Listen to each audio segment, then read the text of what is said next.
건강한 교회는 다양한 계층의 사람들이 모이는 겁니다. 다양한 계층이라고 그랬습니다. 사회적인 지위가 높은 사람도 있고 낮은 사람도 있고 부자도 있고 가난한 사람들도 있습니다. 교회는 다 부자만 있으면 안 돼요. 또 다 가난한 사람만 있으면도 안 되고 부자도 있고 가난한 사람도 있고 배운 사람들도 있고 또 배우지 못한 사람들도 있습니다. 여자도 있고 남자도 있고 나이 많은 사람도 있고 젊은 사람도 있고요. 이게 이제 건강한 교회들입니다. 결혼하는 사람도 있고 결혼하지 않은 사람도 있고 과부도 있고 혈압이도 있고 이렇게 다양한 계층이 모여서 이룬 것이 건강한 교회. 반면에 건강하지 않은 교회는 일부 계층만 있어요. 일부 계층만, 예를 들어서 신분이 높은 사람들만 모여 있어서 신분이 낮은 사람들은 끼어들 기회조차 없는 그런 교회들이 가끔 있습니다. 이건 건강하지 않습니다. 부자들만 모여 있어서 가난한 사람들은 얼굴 내밀 수도 없는 그런 교회들도 있을 수가 있습니다. 그것도 건강하지 않은 교회입니다. 지적인 수준이 높은 사람들만 있어서 배우지 못한 사람들 감히 끌 수 없는 듯한 그런 인상을 주도록 그는 건강한 교회가 아닙니다. 젊은 사람들은 없고 다 노인들만 모여있는 교회도 있습니다. 요즘 교회의 특징이기도 합니다만은 그래도 우리 교회는 젊은 사람도 있어요. 다른 데 가면 뭐 다 이제 노인들만 앉아 있는데 이것 건강한 교회는 아닙니다. 성경에 다양한 계층이 모인 건강한 교회가 하나가 있는데 그 교회가 어떤 교회냐면은 안디옥 교회입니다. 예루살렘 교회 아닙니다. 안디옥 교회입니다. 안디옥 교회. 안디옥 교회. 거기는 성경에 나온 대로 유대인도 있고 이방인도 있고. 여러분 상상하시겠습니다만은 유대인과 이방인이 그 조화를 이룰 수가 있습니까? 안 되는 거죠. 물과 기름. 그런데 그 교회에서는 유대인도 있고 이방인도 있고 조화를 이루면서 교회를 이뤘다는 거예요. 굉장히 건강한 교회죠. 그런데 그것도 아닙니다. 그것만이 아닙니다. 왕족도 있고, 왕족. 지위가 높은 사람. 왕족도 있고, 그 다음에 뭐냐면은 흑인도 있고. 흑인은 뭡니까? 노예들이 많잖아요. 그렇죠? 그런데 같이 있었다는 거예요. 백인고. 이런 교회가 가능할까요?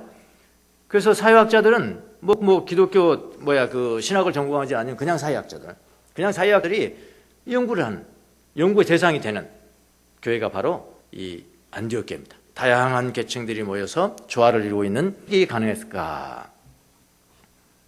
그래서 건강 교회로 평가를 받고 있습니다. 그 교회가. 자, 근데 오늘 교회는 예배석 교회입니다. 예배석 교회. 얘 이제 어떤 계층들이 모여 있는가를 지금 바울이 디모데에게 깨우쳐주고 있는데 사실은 5장 전체 거의 전체입니다. 거의 전체지만은 시간 관계상 8절만 읽었습니다. 성경 떼어보시죠. 시간 관계상 8절만 택했습니다만은 5장 거의 전체가 다양한 계층이 모여서 예배석 교회에 모여서 예배 드리는데 신앙생활을 하고 있는데 그런데 이 다양한 사람들을 어떻게 대할 것인가?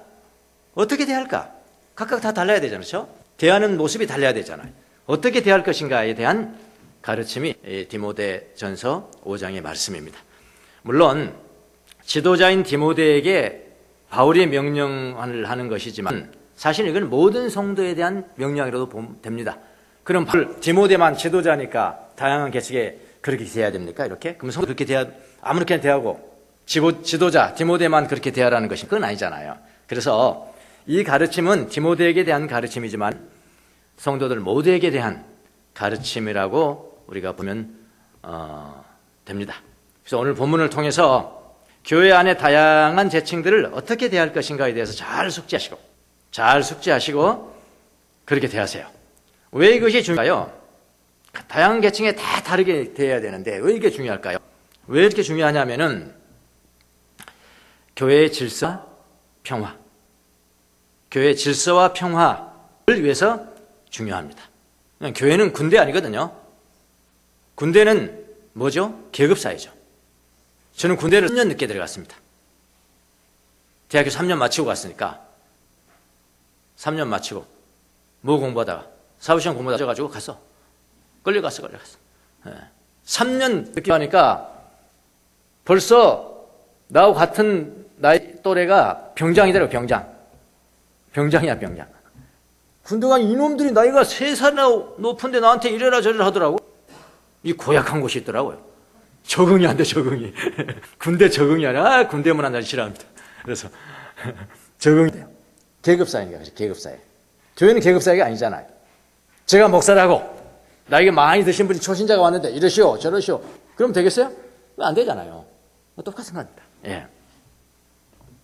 다양한 계층에는 다양한, 어떻게 대할 것인가, 대단히 중요하거든요. 교회에서는 군대같이 그렇게 하면 안 됩니다. 다양한 계층을 다 다르게 되어야 됩니다. 왜냐하면 교회는 모든 계층이 모든 계층들이 모여있는 그런 곳이니까 그래요. 근데요, 예배소 교회의 이제 계층들을 살펴봤어요, 제가요. 계층들을 살펴봤어요. 지금 우리 읽었잖아요. 왜 자꾸 들어가는 거예요, 이거? 다 계층이에요, 다 계층. 제가 이제 이거를 이제 헬라어로 제가 읽었습니다. 헬라어로 읽으면은 어떤 게 복수인지, 어떤 게 단수인지 정확하게 나와요. 우리나라 말 안 나와. 이 단수인데, 막 복수같이 나오고, 복수인데, 단수. 그렇게 하는 겁니다. 근데 헬라어나, 그것도 영어 NIV 성경 같은 건 정확하게 나와요. 그걸 고려해서 제가 읽어봤습니다. 자, 에베소 교회는 어떤 계층들이 있었을까? 2000년 전에 에베소 교회입니다. 유명한 교회입니다. 살펴보면 아주 재미있습니다. 제가 성경을 살펴본 대로 제가 한번 나열을 한번 해보겠습니다. 에베소에는 이런 계층의 사람들이 있었습니다. 자, 처음부터 첫 번째 사람, 비난받아도 싼 나이 많은 한 사람. 이름은 안 나와 있습니다. 절대로 안 나와 있습니다. 이게 바울만 알고 있는 거다. 예. 바울과 디모데만 알고 있는 겁니다. 둘이만 잘 알아요. 그래서 다 이름은 안 썼어요. 비난받아도 싼 나이 많은 몇 사람? 한 사람. 많지가 않아 그런 사람. 야, 한 사람. 우리 교회 아니고요. 예배소 교회랑 예배소 교회. 너무 긴장하지 마시고. 예배소 교회 그렇단 말입니다. 그 다음에 두 번째, 젊은 남자들. 그 다음에 나이가 많은 여자들. 그 다음에 젊은 여자들. 그 다음에 자녀들을 두고 있는, 자녀들이 있는 참 과부들. 복수. 그 다음에 명부에 올릴. 그 다음에 진짜 과부는, 교회에서 평생 돌봐줘야 될 진짜 과부는 명부에 올렸습니다. 교회가 명부가 가지고 있어. 오늘날 그런 거 있습니까? 우리 교회? 없죠? 그 당시엔 그랬어요. 참 좋은 교회들이죠. 명부 다 올려서. 그래서 명부에 다 올려서 단임이 바뀌더라도 계속 될 수 있도록. 그렇게 명부에 다 올려놨습니다. 그러니까 명부에 올릴 이 사람은 도울 사람이 없어요. 도울 사람이 전혀 없는 한 사람. 한 참 과부. 참 과부는 이게 드물다는 거죠. 한 참 과부. 그 다음에 과부들 이야기가 많이 나오는데요. 향락에 빠져 사는 한 과부. 젊은 과부들. 여신도의 집에서 돌보고 있는 과부들. 여신도의 집에서 돌보고 있어요. 돌보고 있는 것들. 그 다음에 잘 다스리는 장로들. 여기 이제 장로들이라는 것은 지금 뭐 7위 장로, 또 말씀을 전한 또 장로, 저도 장로, 또 두 분 장로님 계신다만 그분도 장로. 근데 그분들이 행정 7위하죠. 말씀을 전하죠. 다 합쳐서 장로입니다. 말씀을 잘 다스리는 장로들, 그 다음에 말씀을 가르치는 장로들이 있고요. 또 특이한 계층들이 있습니다. 성경에 나열된 특이한 계층들이 이런 사람들이 있더라고요. 교회 아닙니다. 이거 교회 밖에 아닙니다. 교회 아닙니다. 우리가 배울 오늘의 교훈은 교회 이런 사람들이 다 모여 있구나 이거 배우는 겁니다. 지금 특이한 계층이 있는데 이런 계층도 있습니다. 죄를 상습적으로 있는 사람들. 교회 안에 있어요. 교회 안에. 어디 교회? 에베소 교회 안에. 예. 죄를 상습적으로 짓는 사람들. 그 다음에 상습적인 것은 아니지만은 죄가 이미 드러난 사람들이 있고, 그 다음에 제일 많으라고 생각된다. 이 사람이 죄가 아직 드러나지 않은 사람들이 있고. 저는 이거 연구하다 되게 재밌더라고요. 여러분 재미없습니까?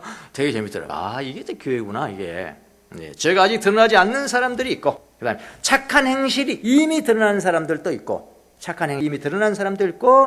착한 행실이 아직 드러나지 않는 사람들도 있고, 요건 제가 계층으로 나눴습니다만 우리 이야기하고 싶은 것은 사실은요, 사람 선택하는 데 있어서, 지도자 선택하는 데, 교회 일꾼 선택하는 데 겉만 보면 하면 안 된다.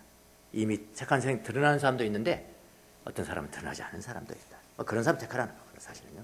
어쨌든 계층 드러나지 않는 사람들도 모여서 이루는 교회가 바로 예배소 교회입니다. 그러면 2000년 이후에 우리 밝은 교회는 어떨까요? 밝은 교회 계층은 어떨까요? 예배소 2000년 전에 예배소 교회 이렇게 있다면은 뭐 유사하지 않겠는가? 그런 생각이 든데요. 다시 한번 제가 한번 여러분 생각을 돕기 위해서 다시 한번 나해 볼게요. 우리 밝은 교회입니다. 여러분 2000년 전에, 아까 그는 2000년 전에 예배소 교회였고, 이 교회. 제가 이렇게 하나씩 절대 이름 부르면 안 됩니다. 바울의 이름 안 불렀으니까 절대 이름 우리 부르지 말고, 이렇게 있나? 없나? 이것만 생각하시면 돼요. 어떤 계층들이 있나? 비난받아도 싼 나이 많은 한 사람이 있고, 젊은 남자들, 나이가 많은 여자들, 젊은 여자들, 자녀가 있는 참 과부들, 명부에 올릴 도울 사람이 없는 한 참 과부, 향락에 빠져 사는 한 과부, 젊은 과부들, 여신도 집에서 돌보고 있는 과부들, 잘 다스리는 장로들, 말씀을 가르치는 장로들, 그리고 특이한 계층이 있는데, 죄를 상습적으로 짓는 사람들 있을까요? 상습적인 것은 아니지만 죄가 이미 드러난 사람들은 뭐 별로 없을 것 같고, 죄가 아직 드러나지 않는 사람들은 많을 것 같고, 착한 행실이 이미 드러난 사람들은 많이 있고, 착한 행실이 아직 드러나지 않는 사람들도 있을 수도 있고 없을 수도 있고, 크게 다르지 않습니다, 사실은. 자, 오늘 본문은 교회에서 다양한 계층들이 있다는 것과 다양한 계층들이 있다는 것, 그들을 어떻게 대해야 될 것인가를 보여줍니다. 자, 이런 다양한 계층을 어떻게 대해야 되는지 성경 한번 살펴보시겠습니다.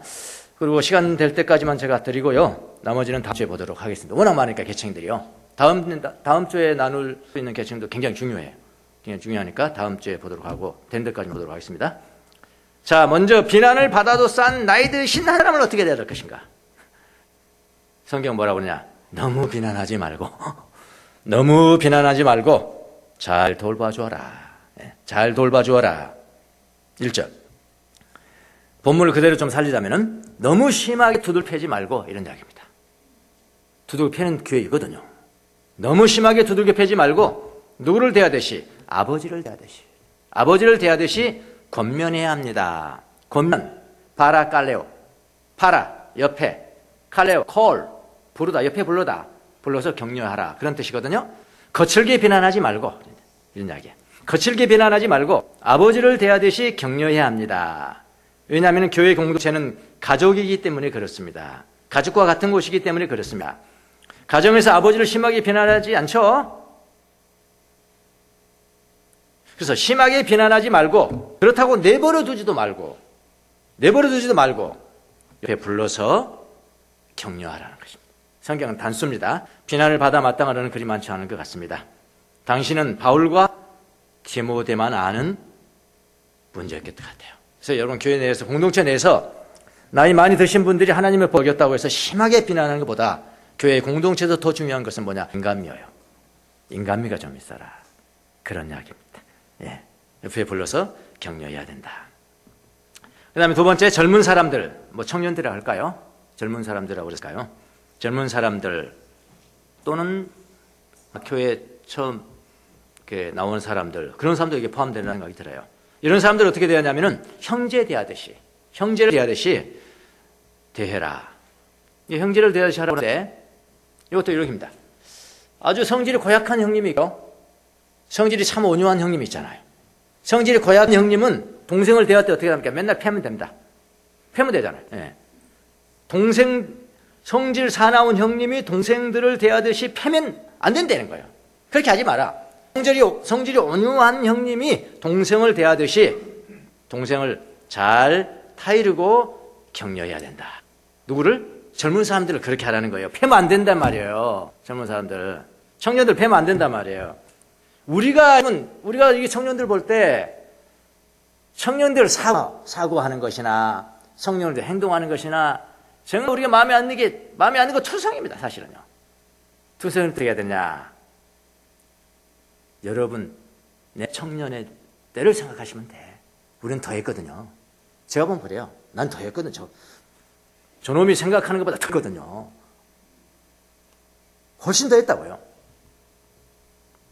그래서 어른들의 생과 사고 구조가 전부 잘못됐다고 생각할 때가 있었으니까요. 저도 그랬으니까요. 근데 그랬던 우리가 어느새 어른이 되고 할아버지가 됐거든요. 근데 청년 때를 잊어버려요. 무조건 잘못했다. 막 비난하고 패고. 여러분, 청년들은 특징이 좀 있어요. 특징이. 어떤 특징이 있냐면은 청년들은요, 진리에 쉽게 반응합니다. 사실은요.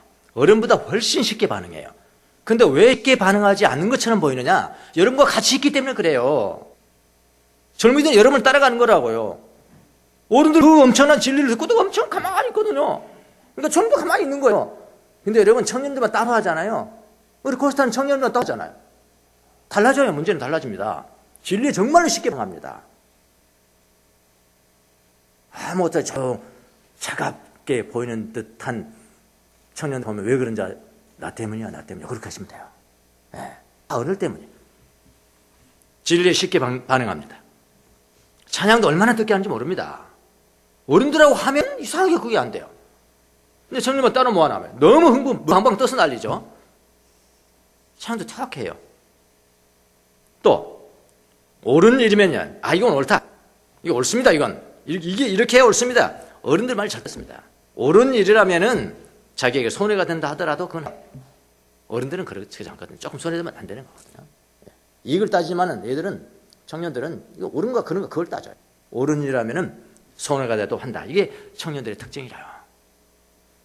요즘은 청년들 하면은요, 다 어른 대학생만 생각하시면 안 됩니다, 여러분. 중학생도 마찬가지. 중학교 학생만 되려면요, 다 알아요.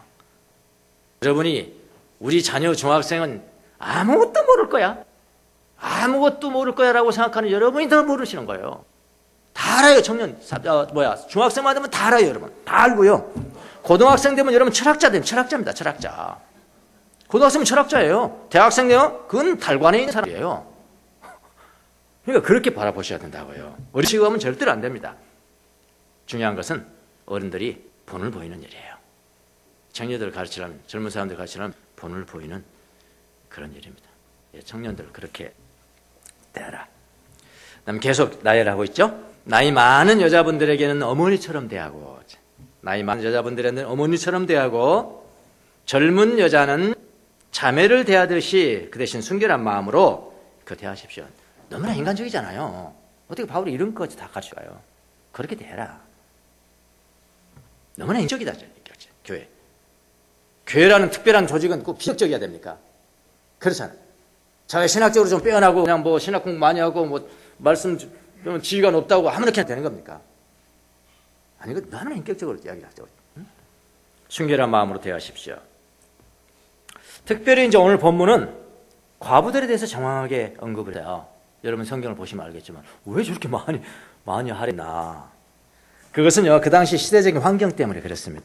여러분, 예루살렘 교회, 사도행전 6장에 예루살렘 교회가 나와 있는데, 예루살렘 교회가 성도들이 서로 싸우고 갈라지게 생겼습니다. 뭐 때문에 그런지 아십니까? 과부들 때문에 그런 거예요. 자, 히브리파 과부들이 있었고, 유대인의 과부들이 있었고, 그 다음에 헬라파, 이방인들의 과부가 있었는데, 사람들이 차별화하는 것 같은 거예요. 그러니까 예를 들어서 떡이 있는데 떡 5개는 히브리파 과부한테 주는데 4개만 헬라파 과부에게는 4개만 주는 거예요. 그러니까 난리가 난 거죠. 왜 차별대화냐? 2000년 전에도 그런 일 하니까요. 왜 차별대화냐? 공평하지 않다. 그래서 거의 싸울 지경이에요. 그래서요, 과부를 대하는 기준이 다르면 안 된다. 그런 이유 때문에 교회가 논쟁이 생겼는데, 그러니까 이걸 보면은 당시에 교회에서 과부를 어떻게 대우할 것인가에 대해서 요즘 말로 말하면 핫한 문제였어요. 핫 이슈였어요. 그래서 오늘 본문도 과부에 대해서 이렇게 아주 자세하게 장황하게 내놓고 있는 겁니다. 근데 우리 이제 현재 21세기의 우리 현재의 모습과는 좀 다를 수도 있지만 우리가 배울 수 있는 게 많이 있어요. 한번 보겠습니다.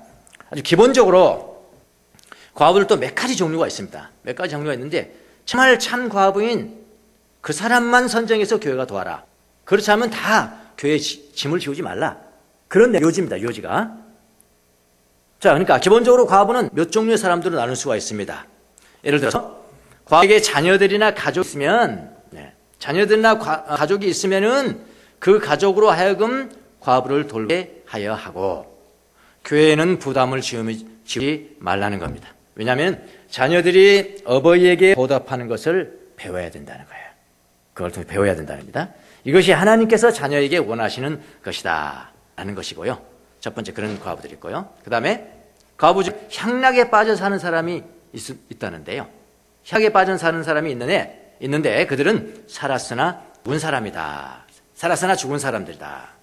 여기 향락에 빠져 사는 과부는 그렇게 많지는 않는 것 같습니다. 단수입니다. 단수. 그런 분에게는 뭐라고 그러냐면 비난받는 일이 없도록 명령하고 그 다음에 가족으로 하여금 그들을 돌보도록 해야 합니다. 그렇게 이야기했고요. 그 다음에 젊은 과부가 있는데 젊은 과부는 과부 명부에 오르지 말라. 그렇게까지 적어있습니다. 말라. 왜냐하면 젊은 과부는 젊기 때문에 정욕에 빠지겠고 그 다음에 뭐라고 하냐면 이 집 저 집 다니면서 빈둥빈둥 하기 쉽고 그 다음에 쌀을 떨고 그 다음에 남의 일에 참견하기를 좋아하고 해서는 안 되는 말 하기를 좋아한다. 누가요? 젊은 과부가요. 그래서 그런 젊은 과부는 차라리 재혼해서 가정을 가질 것을 권면한다. 이렇게 바울이 디모데에게 가르쳤어요. 그런 과부들도 있고 그 다음에 여신도의 집에서 돌보는 과부가 있다면은 계속해서 그 여신도가 돌보도록 하라. 자, 이렇게 나뉘는데 우리가 배울 것은 누구냐면은 진짜 명부에 올릴 과부잖아요. 그렇죠? 진짜 이 사람이 누군가? 교회가 돌봐줘야 할 참 과부가 있는데 그런 과부는 뭐라 했냐면은 교회의 명부에 아주 그냥 기록을 해서 교회가 돌봐라. 교회가 돌봐라. 자, 그럼 자격이 나와 있습니다. 자격이. 그런 사람의 자격은 뭐라고 그러냐면 60세 이상이어야 하고 60세 이상이어야 하고 한 남편의 아내였던 사람이어야 하고 그 다음에 중요한 게 있습니다. 착한 행실, 선행실. 선한 행실을 인정받았어야 돼. 인정받은 사람이어야 돼. 이미 착한 사람이 인정받은 사람이어야 한다. 착한 행실에. 그런데 그 선한 행실 중에 가장 중요한 게 있는데요. 행실을 나열하고 있습니다. 요런 걸 봐라. 첫 번째 나열하고 있는 것이 뭐냐면은 자녀를 잘 기르는 것이다. 그랬어요. 다르죠? 가난한 사람 많이 돕는다더니 그게 아니고요. 자녀를 잘 키우는 사람. 자녀를 잘 기르는 것이 가장 첫 번째 기준이다. 자녀를 잘 기르는 것이 가장 중요한 착한 행실이다. 자녀를 잘 키우는 것이 가장 중요한 사역이다. 뭐 이런 내용 아니겠습니까? 오늘이 어린이 주일인데요. 어린이 주일에는 누구에게 포커스가 있습니까? 어린이들. 요즘 어린이 포커스 안 가도 돼요. 너무나 살기 좋고 너무나 놀기 좋은 세에 살고 있는 거 애들이요. 근데 따로 어린이날을 정해서 또 놀라고요? 아무 의미 없어요. 아무 의미 없어요. 오히려 어린이 주일에 가장 포커스가 갈 사람 누구예요? 부모입니다. 부모 중에서 누구예요? 어머니예요. 어머니입니다. 왜 그렇습니까? 어머니가 자녀를 돌보고 키우고 양육하잖아요. 이 일이 엄청나다는 거예요.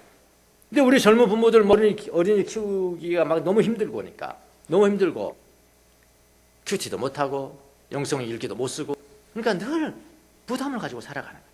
그러니까 명심하세요. 여러분 자녀 키우는 게 뭐라고요? 가장 중요한 사역이라고. 가장 중요한 착한 행실이라고요. 가장 중요한 하나님의 일이라고요. 왜냐하면 여러분에 따라서 하나님의 그 일꾼들이 미래 하나님의 일꾼들이 바로 성장하고 도태되기도 하고 그래요. 근데 자녀를 그렇게 키우라고 그러니까 또 어머니들이 자녀를 키우라고 그러니까 자녀를 잘 키워야 됩니다. 그건 알아 다. 어느 부모가 자녀를 잘 안 키우고 싶겠어요. 그렇잖아요. 훌륭히 키워야 됩니다. 그 말을 어떻게 듣느냐? 엄청난 지식을 심어주고 좋은 대학 나오고 그래가지고 좋은 데 취직하고 그건 알아요. 지적인 영역만 안다고요. 또 요즘은 조금 달라져서 야야 공부도 아무것도 아니더라. 야야 몸만 건강해가지고 운동 하나만 잘하면 되는 거야. 체성에만 또 집중하고 지성에만 집중하고 그리고 훌륭한 사람 되는 거예요. 개뿔이라고. 그건. 영성은 죽어 있는 거예요. 아무리 위대한 지식 있는 사람이고 아무리 체성이 강해서 말이에요. 훌륭한 운동선수라더라도 영성이 없어요. 영성이. 하나님을 경외함이 없어요. 두려움이 없어요. 그렇게 키우는 게 훌륭한 사람 키우는 겁니까? 아니, 하나님은 그렇게 평가하지 않습니다. 영성이 없어요. 영성. 정말 부모가 잘 어린이를 양육한다는 것은 균형 잡힌 양육이거든요. 균형 잡힌 양육이라고요. 영적이고, 가장 중요한 영적이고, 지식이 있고, 뭐 그런 영적이라고 했으면 지식은 필요 없는데, 그게 아니잖아요. 영적이고, 지식이 있고, 사회적이고, 정서적으로 건강하고, 신체도 건강하고. 영성, 지성, 사회성, 체성. 이런 모든 영역에서 균형 잡힌 일꾼을 만들어내는 책임이 누구에게 있느냐? 이거 부모에게 있다는 거예요. 부모 중에서 누구?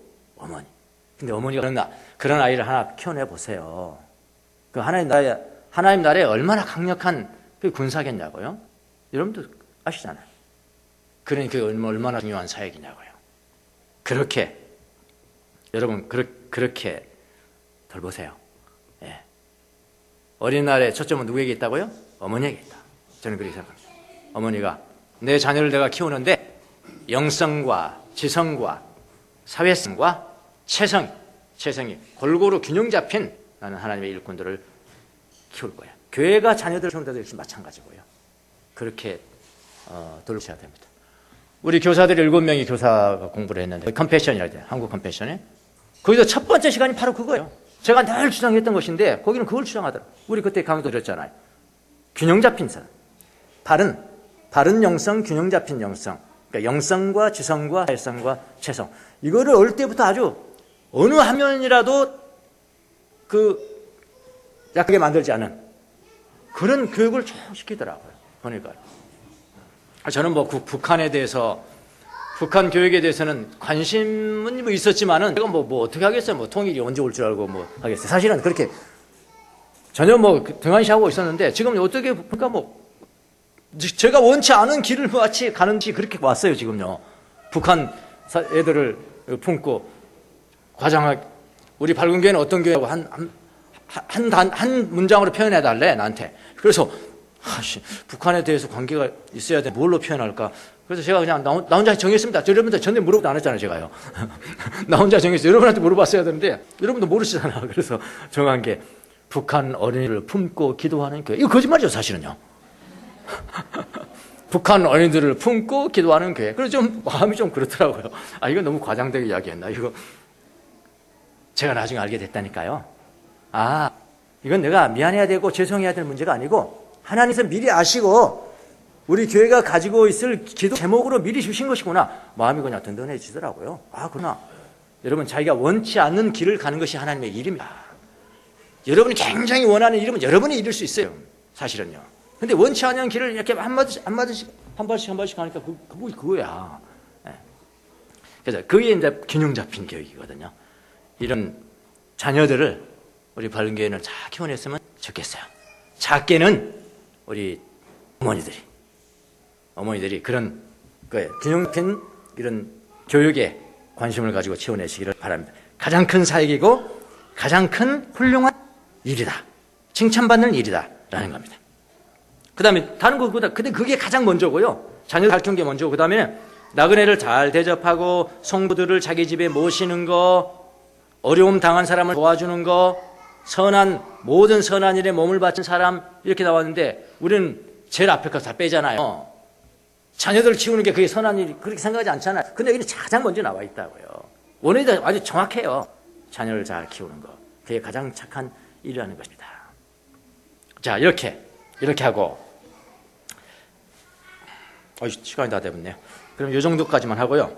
상습적인 죄인, 드러나지 않은 죄인, 다스리는 장로들, 가르치는 장로를 어떻게 대할 것인가? 그건 다음 시간에 보도록 하고. 제가 설교를 준비하면서 우리 밝은 교회는 어떤 특별한 계층이 있는가? 아까 나이라는 거 말고요. 나이라는 거 말고 우리 밝은 교회는 어떤 특별한 계층이 있는가? 그를 기도했습니다. 왜냐하면 적용을 해야 되니까요. 에베소 교회는 2000년 전의 일이고요. 2000년 전에 에베소 교회고요. 2000년 이후에 밝은 교회는 어떤 특정한 부류가 있을까요? 하나님, 만약 있다면 그들을 내가 어떻게 권면을 해야 될까요? 그걸 기도했다니까요. 기도하는데요, 어떤 특별한 계층이 있을까요? 기도했는데 바로 생각나던데요. 바로 생각났습니다. 자, 특별한 계층이 있는데 그게 뭐냐면요, 자녀들 때문에 고통당하는 부모들이 생각이 났습니다. 자녀들 때문에 고통을 당해요. 자녀들이 교회를 다니지 않거나 부모들은 다 교회 생활을 열심히 하고 오랫동안 교회 생활을 하고 있는데 자녀들이 정작 교회 생활을 안 하는 거예요. 신앙도 없는 거예요. 신앙이 없는 자녀들을 둔 부모들이 바로 생각이 났습니다. 여러분, 부모들은 자녀들이 신앙이 없을 때, 또 교회도 다니지 않을 때 교회 가라고 해도 교회도 안 다니고 무엇보다도 마음이 아픈다는 걸 아시죠? 그 마음이 생각이 났습니다. 강요하면은, 자녀들에게 강요하면은 도망가고 가만히 두면은 영혼의 신앙에서 떨어질 것 같고 이러지도 못하고 저러지도 못합니다. 그게 특징입니다. 그래서 주님 앞에 기도했습니다. 제가 어떻게 그들을 권면할 수 있을까요? 어떻게 그들을 권면할 수 있을까요? 바로 생각나던데요. 말씀이 생각났습니다. 그 말씀이 뭔지 아십니까? 시편 103편의 말씀입니다. 우리가 제일 처음에 암송했던, 그래야 성경 암송이 이렇게 중요하다니까요. 급할 때 팍팍 나오는 거예요. 그 상황에서. 시편 103편 말씀이 생각났습니다. 주님을 두려워하는 자에게 주님의 사랑은 영원에서 영원까지 이르고 주님의 의로우심은 자손 대대로 이어질 것이니 주님의 언약을 지키고 주님의 법도를 기억하고 지키는 자에게 이어질 것이다. 그럼 우리 어른들이 할 일이 무엇입니까? 나와버렸거든요. 뭐라고요? 주님을 두려워하는 일이에요. 주님을 두려워하는 일. 그러면 된다는 거예요. 너의 의로움은 자손 대대에 이어질 것이라는 겁니다. 주님을 두려워하는 사람에게 주님의 의로우심은 자손 대대로 이어질 것이다. 이 말씀을 생각하는데 바로 떠오르는 사람들이 있었어요. 그게 누구냐? 어거스틴과 어머니 모니카입니다. 어거스틴과 어머니 모니카. 어거스틴 여러분 잘 아시죠? 이 고백록을 보면 어거스틴이라는 사람은요, 교회가 낳은 인물 중에 가장 위대한 지성인이라고 불립니다. 어거스틴 사람. 그런데 이 사람이 처음부터 그런 게 아니에요. 모태신앙이었지만은 신앙인으로 살지 않았습니다. 30살 이전까지는 완전히 죄악과 방탕에 빠진 삶이었습니다. 죄악과 방탕. 더구나 어떤 것이 있는지 아십니까? 만이교라는 이단입니다. 만이교라는 이단에 그것도 그냥 가는 것이 아니라 심취한. 예. 심취한. 그래, 어머니가 얼마나 가슴이 아프겠어요? 어머니가 맨날 흔들릴 것 같죠? 그런데 어머니 모니카는요, 하나님을 진실로 사랑했고 주님을 경외하는 여인이었습니다. 한 가지 특징이 있습니다. 아들이 저렇게 방탕하는데 아들을 보고 아들이 방탕하게 사는 삶을 살았지만 뭐가 중요하냐면 어머니는 놀라지 않았다. 놀라지 않았습니다. 왜 그러냐면은 이 어머니는 그의 아들이 이 어거스틴이 반드시 주님의 품으로 돌아올 것을 믿고 살았습니다. 믿고 하나님을 두려워하면서 살았습니다. 이게 신앙이라고. 이 말씀으로 위로하는 것보다 더 큰 위로가 없겠구나. 주님이 응답받아서 여러분을 위로하시는 겁니다. 특별한 계층이 있는데 자녀들이 속을 썩여. 자녀들이 뭐 때문에 속을 썩입니까? 공부 안 해서 속을 썩이는 게 아니에요. 하나님을 안 믿기 때문에 가장 속을 썩이는, 교회하고 등지고 사니까 가장 속을 썩이는 이놈들은요, 부모들이 말하면 동으로 가라면 서로 갑니다. 이 배은 망덕한 놈들이. 어떻게 보면. 근데 언젠가 지그들이 장가가고 시집가고 자녀들 낳으면 금방 알게 돼요. 아, 우리 부모가 내가 원하는 정도의 행동을 안 했지만은 그가 말하는 것은 옳았어. 금방 깨닫게 되지 않습니까? 저도 그렇지 않았습니까? 여러분도 그렇지 않았습니까? 용기를 가지십시오. 주님을 두려워하세요. 모니카, 그의 고백록에 의하면요, 어거스틴의 고백록에 의하면은 이렇게 쓰고 있습니다. 어머니로부터 받은 하나의 감격을 떠올리면서 쓰는데요, 그게 가장 큰 자기의 감격이었다고 그랬어요. 그 감격이 뭐냐, 경험이 뭐냐면은 이렇게 씁니다. 나는 실로 어머니가 마지막 병석에서 돌아가시면서 마지막 병석에서 내게 해주신 말씀으로 큰 기쁨과 위로를 받았습니다. 그게 뭐냐면은 어머니는 저를 어루만지면서 착한 아들이에요. 착한 아들이에요. 착한 아들이다 라고 말씀해 주신 그 경험, 그걸 가장 강력한 경험으로 어거스틴이 기록을 해주고 있습니다. 또 이번 주에도 또 이제 기도해서 응답을 받을게요. 또 특별한 계층이 누가 있습니까? 우리 2021세기 밝은 게 또 특별한 계층이 누가 있습니까? 또 응답을 받으면요, 또 여러분 다음 주에 전해드리도록 하겠습니다.